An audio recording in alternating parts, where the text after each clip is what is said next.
한국말에 담대하다라는 말이 있습니다. 쓸개 담자에 큰 대자를 써서 쓸개가 크다, 이런 어떤 한자 말입니다. 사전을 찾아보시면 겁이 없고 배짱이 좋다, 이런 뜻입니다.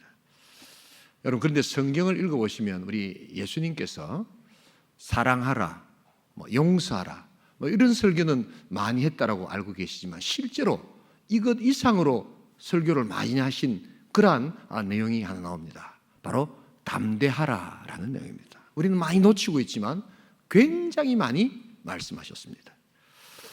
자, 그렇다면 우리 예수님께서 제자들에게 겁이 없고 한국 단어처럼 배짱 있게 살아라, 이렇게 말씀하셨을까? 오늘 우리가 이 점을 한번 생각해 보기를 소원합니다. 우리는 무엇보다도 2023년 우리에게 맡겨진 복음의 비밀을 입을 열어 담대히 증거하는 우리 온천교회 될 수 있기를 소원합니다. 그렇다면 이 담대히 전한다는 것은 뭘까? 이 한국의 사전적 의미일까? 배짱 좋게 하는 것일까?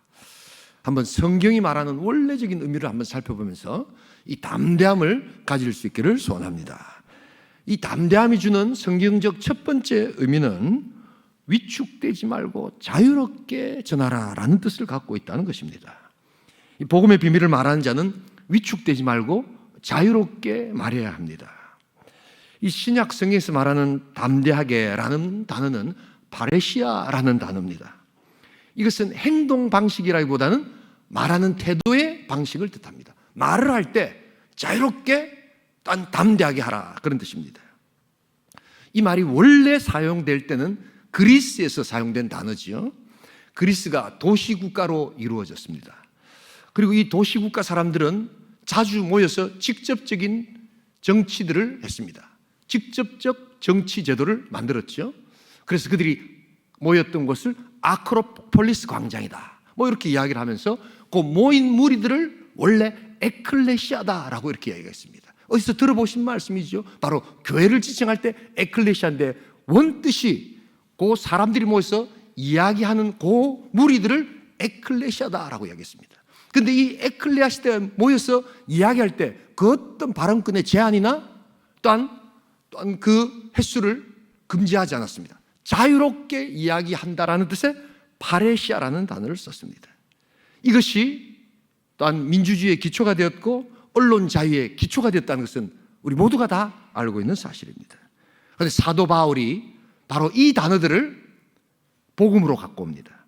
그래서 이제 그리스 시민권자들이 에클레시아로 모여서 파레시아로 담대하게 이야기하듯이 이제 하늘의 시민권을 갖고 있는 에베소 성도들이, 우리들이 에클레시아 하나님의 백성으로서 자유롭게 제한되지 말고 복음을 전하라 라는 것이 바로 담대함, 바로 이것이라는 것입니다. 그 어떤 상황 가운데서도 이 담대한 복음이 있기를 주님의 이름으로 축복합니다. 담대하게 말하라는 것입니다. 지금 사도 바울은 굉장히 제한적이고 단 아주 좁은 지하 감옥에서 이 말을 하고 있습니다. 에베소서는 옥중에서 쓴 옥중서신이지요. 그러나 그의 몸은 위축되었을지 몰라도, 그의 몸은 제한됐을지 몰라도 그 복음의 능력과 성경의 역사는 그 어느 누구도 제한시킬 수 없고 제한당할 수도 없었습니다. 그래서 사도 바울은 에베소 성도들에게 이야기합니다. 입을 열어 담대하게 복음을 전할 수 있기를 소원합니다. 바로 이 담대함이 자유로움의 또 다른 뜻이라는 것입니다. 우리는 살아가면서 참 이 알게 모르게 굉장히 복음의 제한과 위축을 당하면서 살아갑니다. 오늘 우리 시대가 여러분 이 종교다원주의 시대라는 말은 여러 번 들어보셨을 겁니다. 이 종교다원주의는 다름 아니라 종교가 많으니까 종교를 기계적으로 평등화시켜서 이렇게 막을 건 막고 못할 건 못하게 해서 그렇게 만들어가자라는 것이 종교다원주의입니다. 그리고 이 진리도 맞고 저 진리도 맞아야지 공존할 수 있지 않을까, 그렇게 기계적 획일성을 강요하는 것이 바로 종교다원주의입니다. 그래서 우리 기독교 복음의 정체성인 복음 전파를 얽어맵니다. 그래서 악법을 제정하고 또한 여러 가지 또한 좋지 않은 법들을 제정하면서도 심지어 기독교인마저도 이런 제한과 위축을 그렇게 해야 되는 건 아닌가라고 생각하면서 정체성을 잃어가는 알게 모르게 위축당하는 시대가 바로 오늘 우리 시대입니다. 그래서 이미 우리가 많이 우리 사고방식 속에 이런 것이 들어와서 악법을 제정한다고 해도 교인들이 가만히 있습니다. 우리의 정체성을 잊어버리고 있는데도 그것에 대해서 이야기하면 에이 괜히 왜 흥분하십니까? 라고 이야기하는 것이 세련된 성도라고 생각하는데 그것은 너무나도 복음의 능력과 진리를 모르고 하는 어리석음의 또한 산물이라는 것을 알아야 합니다. 특별히 또한 코로나 팬데믹으로 인해서 우리는 더욱더 우리가 위축되고 있습니다. 입을 열어 복음의 비밀을 담대히 해야 되는데 우리의 입을 마스크가 여전히 3년 동안 가리고 있습니다. 그래서 미국이나 서양에서는 마스크 다 벗고 있는데 거기 팬데믹 균하고 우리나라 균하고 뭐 다를 게 하나도 없는데 우리는 이미 이제 안전한 이름으로 이걸 착용하고는 여기에 안주하고 있음을 보게 됩니다. 여러분 중국이 왜 저리 난리가 났습니까? 이 텔레비를 보니까 그 많은 월드컵 그 경기장에서 사람들이 막 환호성 지르고 막 소리를 지르는데 아무도 마스크를 쓰고 있지 않은데 왜 우리만 쓰노 하는 걸 뒤늦게 발견하지 않았습니까? 잘 모르십니까 여러분? 그것이 촉발된 게 지금 중국 사태입니다. 왜 우리만 입을 닫고 있는가? 왜 우리만 강요당하는 이 침묵을 우리가 받아야만 하는가? 여러분 이 마스크에 참된 승리가 있기를 소원합니다. 그래서 벗을 사람은 벗어서 입을 열어야 되는 겁니다. 역사에 여러분 이 충격적인 논문들이 지금 나오고 있습니다. 우리 아기가 가진 엄마들은 잘 들으셔야 합니다. 왜냐하니까 이 마스크를 쓰면서 3년이 지나면서 이 어린 아이들이 언어 발달이 현저하게 떨어지는 겁니다. 왜냐하니까 아이들의 언어는 여러분 다 아이들이 그냥 하는 것 같아도 부모들이나 사람들이 이렇게 말을 할 때 입 모양을 보면서 아이들이 그리고 입 모양과 소리를 맞춰가지고 언어를 배웠거든요. 그래서 여기에 언어가 발달돼야지 지능이 발달되고 생각하고 사고를 하면서 아이들이 자라는데 마스크를 다 쓰고 있으니까 소리도 안 들릴 뿐 아니라 입 모양이 어떤지를 아이들이 모르는 상태에 있기 때문에 점점점 언어 지능이 떨어진다는 겁니다. 무서운 일입니다. 여러분 그래서 아기를 가진 엄마들, 할아버지, 할머니들은 잘 판단하셔야 돼요.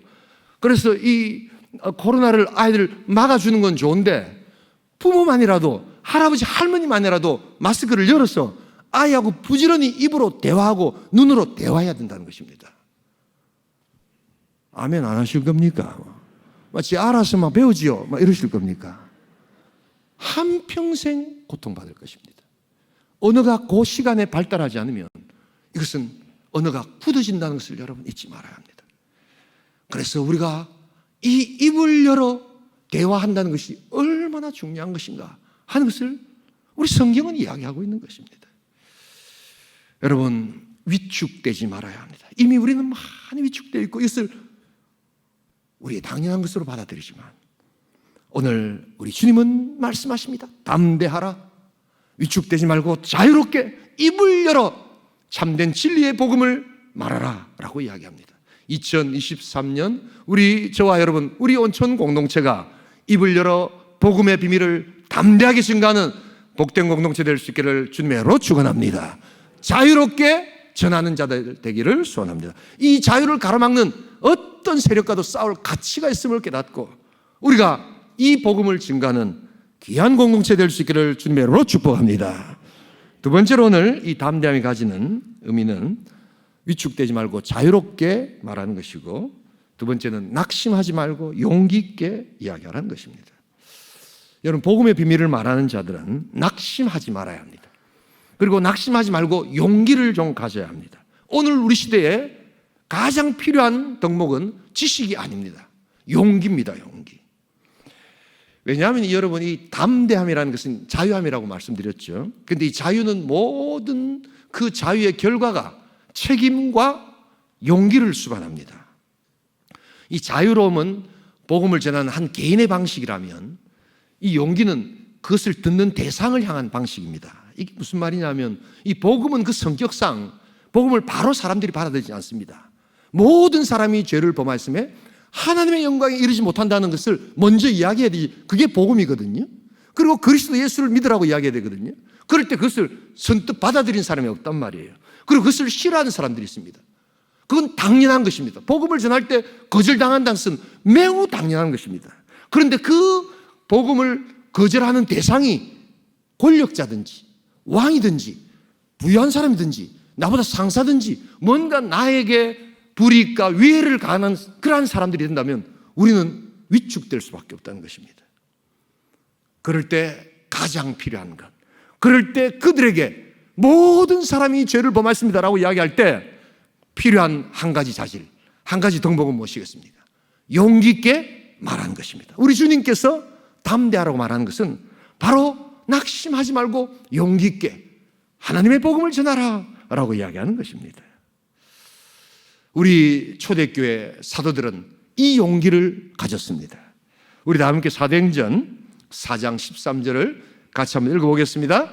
그들이 베드로와 요한이 담대하게 말함을 보고 그들을 본래 학문 없는 범인으로 알았다가 이상히 여기며 또 전에 예수와 함께 있던 줄도 알고.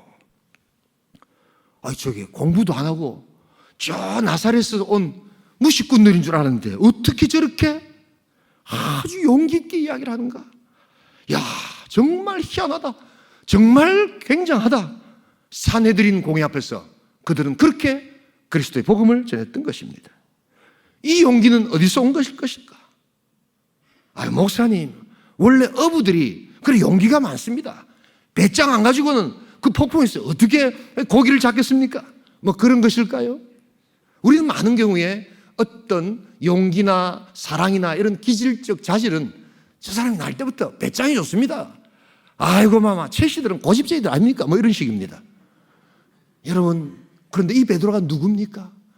그 산헤드린 공회 앞에서 무시무시한 대제사장이 한 명도 아니고 두 명이나 떡 버티고 앉아있는 데서 그렇게 담대하게 전하던 베드로야말로 불과 얼마 전에 계집종 앞에서 아이고 나는 예수를 모릅니다. 나는 예수를 모릅니다. 한 번도 아니고 세 번씩이나 부정했던 바로 그 사람이 바로 이 베드로였습니다. 어떻게 이렇게 바뀌었는가?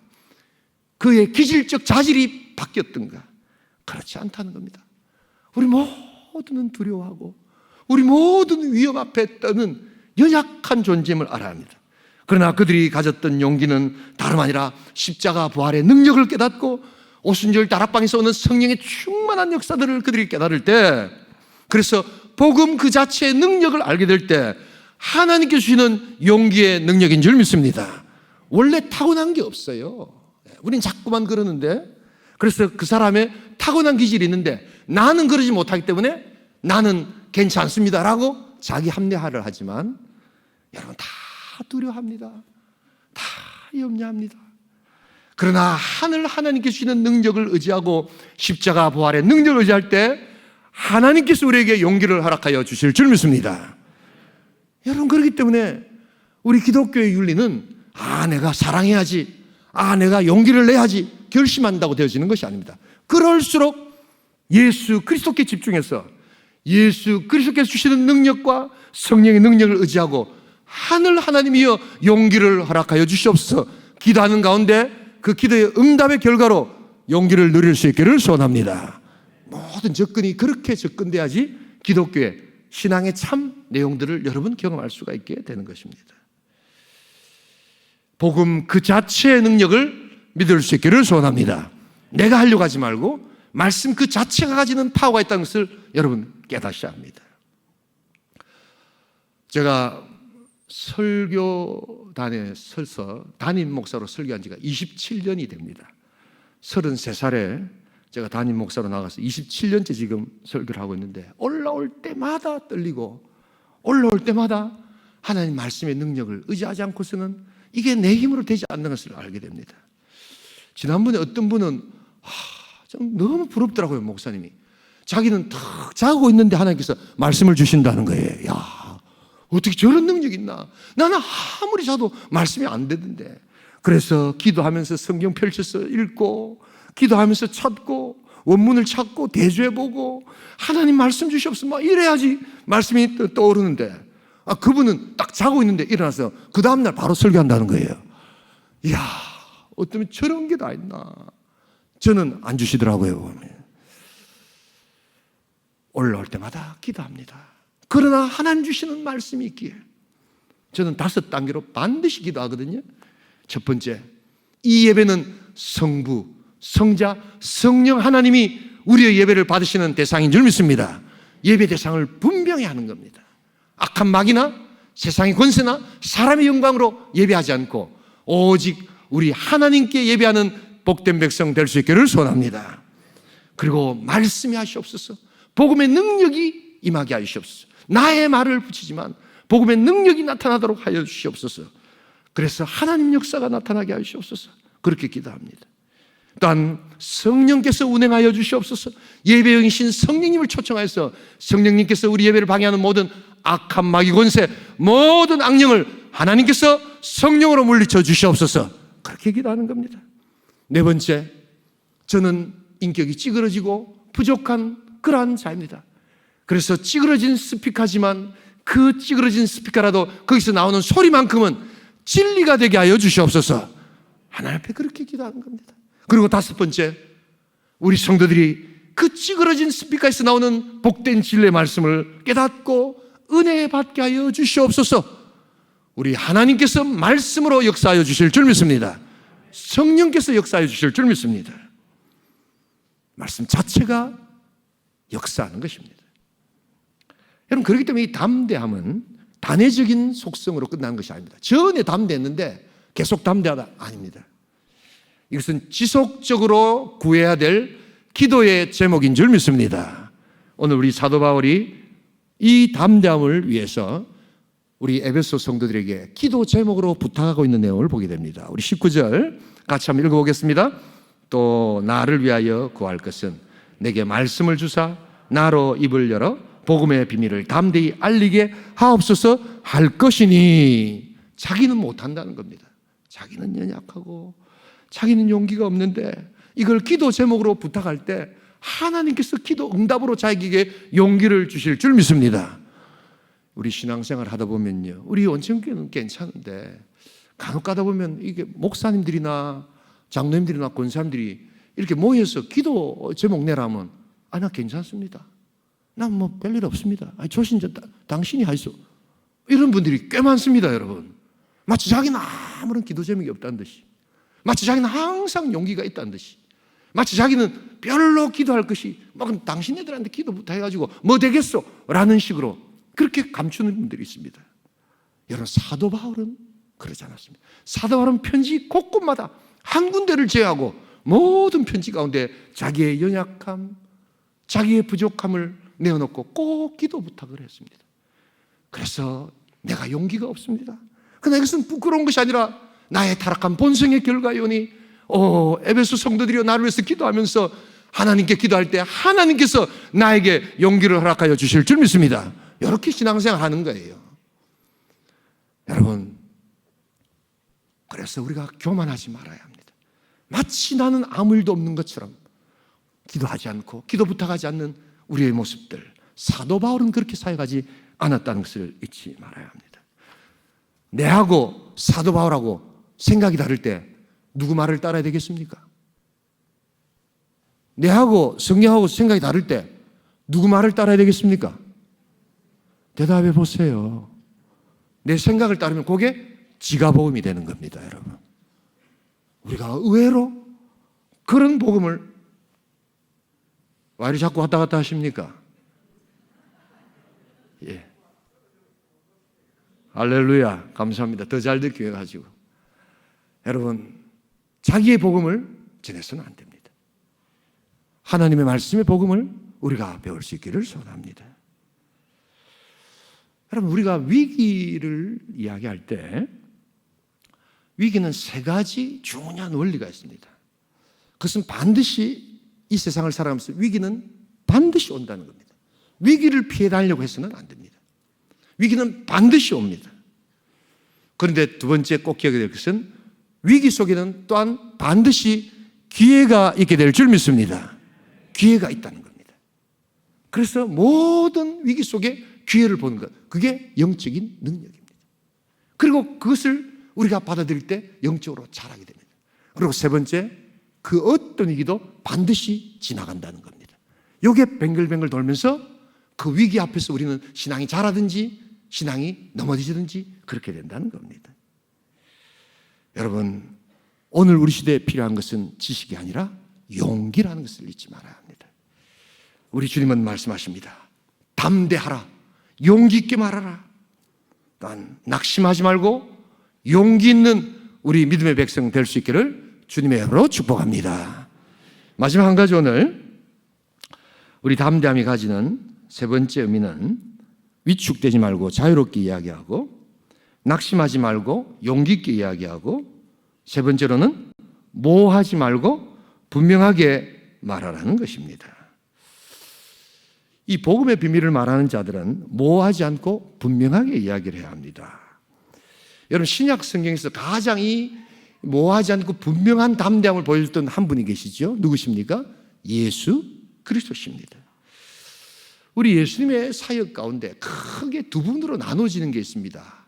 전반기가 뭐냐면 예수님이 사역을 하시면서 하나님 나라 복음을 전할 때 조금 애매하게 전하시는 부분이 있습니다. 이게 바로 비유로 말씀하시는 능력이었습니다. 그래서 하나님 나라를 전할 때 예수님은 반드시 비유로만 말씀하셨습니다. 여기 비유는 이렇게 하기도 어렵고 저렇게 하기도 어렵고 약간 알쏭달쏭합니다. 그래서 제자들이 이 비유를 들을 때마다 아이고, 예수님 설교가 어렵다, 이렇게 이야기하기도 하고, 또 실제로 그 비유를 들으면서 오병이어의 기적 이후에는 많은 제자들이 떠나기도 했습니다. 그래서 우리 주님께서 베드로에게 물어보시죠.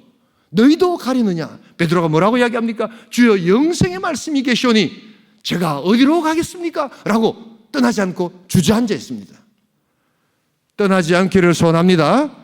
그리고 그 말이 있고 그 다음 바로 우리 주님께서 때가 될 때 뭐라고 합니까? 이제는 밝히 드러내놓고 담대하게 우리 주님 분명한 메시지를 전합니다. 뭐라고 이야기하십니까? 내가 십자가에 달려 죽겠다, 부활하겠다, 그리고 사흘 만에 놀라운 능력으로 다시 살 때 너희들이 이 부활의 주님을 믿을 때 영원히 살게 될 줄 믿습니다. 이 복음을 전하는 겁니다. 그래서 우리 주님께서는 뭐라고 말씀하시느냐? 내 말을 자꾸 들으라 이야기합니다. 우리 주님이 내 말을 듣고 믿으면 살고 내 말을 듣고 믿지 않으면 죽는다, 이것만큼 분명하고 심플한 그러한 메시지가 없습니다. 우리 주님은 분명한 말씀을 하셨고 거기에 우리는 분명하게 응답할 때 구원의 역사가 있게 될 줄 믿습니다. 이것이 바로 담대한 역사입니다. 여러분, 그래서 우리 주님은 모호하지 않으셨습니다. 우리 주님의 메시지는 이 담대함의 메시지였기에 이 담대함과 분명함은 고난 속에서도 최후의 만찬 석상에서 이제 빛이 나서 오히려 제자들을 위로하시지요. 우리 다 함께 요한복음 16장 33절을 같이 한번 읽어보겠습니다. 함께 읽습니다. 이것을 너에게 이르는 것은 너희로 내 안에서 평안을 누리게 하려 함이라. 세상에서는 너희가 환난을 당하나 담대하라, 내가 세상을 이기었노라. 우리 주님은 최후의 승리자가 되실 줄 믿습니다. 하늘의 역사를 감당하게 될 줄 믿습니다. 담대하신 주님께서 우리에게 담대하라고 위로하고 계시는 것입니다. 그래서 분명한 복음을 전하라 라고 말하는 겁니다. 이 모호성, 애매한 것은요, 여러분, 이 현대주의의 산물이라는 것을 알고 계십니까? 여러분 요사이 이 종교 다원주의 이런 말 많이 들어보셨죠? 이 다원주의라는 건 다른 게 아니라 분명한 진리를 자꾸 부정하는 겁니다. 그래서 딱 정확한 진리가 어딨냐? 내주면 그게 진리고 그것이 주관적 진리고 네 싫으면 그만두고 이런 겁니다. 다 함께 공통으로 이게 진리입니다, 진리가 아닙니다, 이런 것 자체를 하지 마라 라는 것이 다원주의입니다. 그래서 다 자기 좋으면 그게 다 진리입니다. 여러분, 그러나 자기 좋다고 진리가 될 수가 없지요. 그러나 오늘 우리 시대는 그런 모호하게 네 좋으면 나도 좋고 나도 좋으면 네도 좋고 그게 진리다, 그렇게 사는 거다라고 이야기합니다. 여러분, 요사이 영화나 문학 이렇게 작품들 상을 받는, 상을 받는다는 건 굉장히 잘했기 때문에 주는 거 아닙니까? 최근에도 무슨 중국에서 이렇게 귀한 어떤 여배우가 출연한 영화가 막 그냥 굉장한 호평을 받았죠. 박모 감독이 막 한국 최고의 감독이다라고 이야기하면서 상을 받고 하는 그런 어떤 모습들을 보고 우리 예수 믿는 사람도 그걸 열심히 보고 막 같이 보자고 이야기를 하고 그러신다 하더라고요. 여러분, 그런데 최근에 그런 문학 작품이나 영화, 상 받는 영화의 공통점이 뭔 줄 아십니까? 끝에 결론이 없습니다. 모호성이 들어갑니다. 그래서 사람을 죽입니다. 살인사건이 일어났는데도 계속 봐도 끝까지 저 사람이 살인자다라는 말이 한 번도 안 나옵니다. 그리고 꼭 살인했지만 지가 살인을 한 게 아니고 옆에서 살인을 자꾸 하도록 만들어가지고 그래서 또 다른 사람이 살인을 해가지고 막 복잡하면서 싹 끝이 납니다. 누가 잘못했는지, 누가 못했는지, 잘했는지를 별로 알려고도 하지 않습니다. 막 그런 게 중요한 게 아닙니다. 여러분, 이런 것이 오늘 우리 시대에 바로 이런 모호성, 현대주의의 산물양을 여러분 놓치지 말아야 합니다. 우리 주님은 십계명에서 분명하게 말씀하신 줄 믿습니다. 내 부모를 공경하라, 살인하지 말라, 간음하지 말라, 도적질하지 말라, 탐심을 내지 말라. 이것처럼 분명한 게 있습니다. 그러나 오늘 우리 시대는 이 진리를 부정합니다. 그러나 이것은 무책임이요, 또한 이 무책임에 칭송받는 꽃들은 참된 진리를 부정하는 가장 악한 세력이라는 것을 여러분 잊지 말아야 합니다.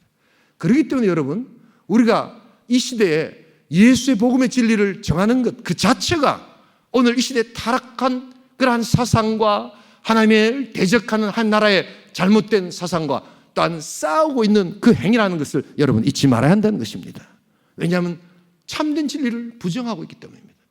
그런데 예수 믿는 사람들이 이 내용도 모른 채 야, 그 영화 재밌더라, 같이 보러 가자, 복음의 진리는 전도 안 하면서 그런 것들은 또 열심히 야, 수준 높은 영화다 라고 이야기하면서 찾아가는 이 안타까운 시대가 바로 위축되고 모호한 시대에 넘어가고 있는 그러한 영혼의 안타까움이라는 것을 여러분 알아야 한다는 것입니다. 우리 주님은 분명한 진리를 우리에게 말씀하신 줄 믿습니다. 이게 힘이요 능력이고 또한 이것이 당담이요 담담함이라는 것입니다. 그리스도인의 삶은 바로 우리 구원자시요 치료자시요 보호자 되시는 주님에 대한 믿음과 신뢰로 나타나는 능력인 줄 믿습니다.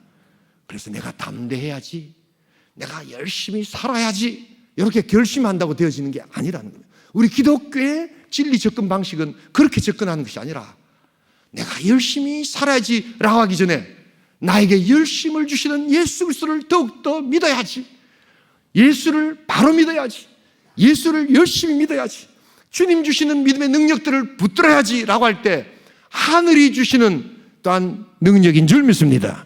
그렇게 받는 것이지 내가 한다고 되어지는 것이 아니라는 것입니다. 오늘 우리는 이 세상의 구원자와 인생의 주인 되시는 주님을 온전히 믿을 수 있기를 주님의 이름으로 축복합니다. 주님의 능력을 믿고 오직 예수, 오직 믿음으로 나아가는 바로 이것이 이 모호한 시대에 분명한 복음을 전하는 우리 믿음의 역사, 담대함의 역사가 될 줄 믿습니다. 우리 2023년 온천교회가 이 여러 가지 영적 공격과 또한 모호한 시대에 우리를 위축시키는 많은 상황 앞에서 함께 손을 잡고 입을 열어 복음의 비밀을 담대하게 증가하는 복된 교회 될 수 있기를 주님의 이름으로 축원합니다. 우리는 그 많은 코로나의 3년 속에서도 우리는 함께 복음을 전했고 함께 담대한 능력을 우리가 만들어 왔습니다. 여러분 위축되지 마시기 바랍니다. 이미 우리들은 많이 위축되어 있습니다. 그러나 그것에서 탈피하여 자유롭게 제한되지 말고 하늘의 영광의 복음을 증가할 수 있기를 소원합니다. 또한 낙심하지 마시기 바랍니다. 여러분 부정당하고 거절당한다고 해서 여러분 우리 하나님이 돌아가신 것이 아니요, 여전히 하나님은 살아계시고 복음 자체의 능력이 있음을 기억할 수 있기를 소원합니다. 용기 있게 나가시기 바랍니다. 우리의 지식이 부족한 것이 아니라 용기가 부족하다는 것을 깨닫고 우리가 기도 부탁하며 함께 하늘의 기도의 응답을 받을 수 있기를 소원합니다. 그리고 애매하고 모호한 말을 버리고 분명한 하늘의 복음, 하늘의 진리를 증거할 때 하나님께서 우리에게 함께 하시고 담대하라, 내가 세상을 이겨노라, 우리에게 승리를 허락하여 주실 줄 믿습니다. 2023년 이 승리가 저와 여러분, 여러분들의 가정, 여러분들의 사업, 여러분들의 모든 자녀들이 함께 할 수 있기를 주님의 이름으로 축복합니다.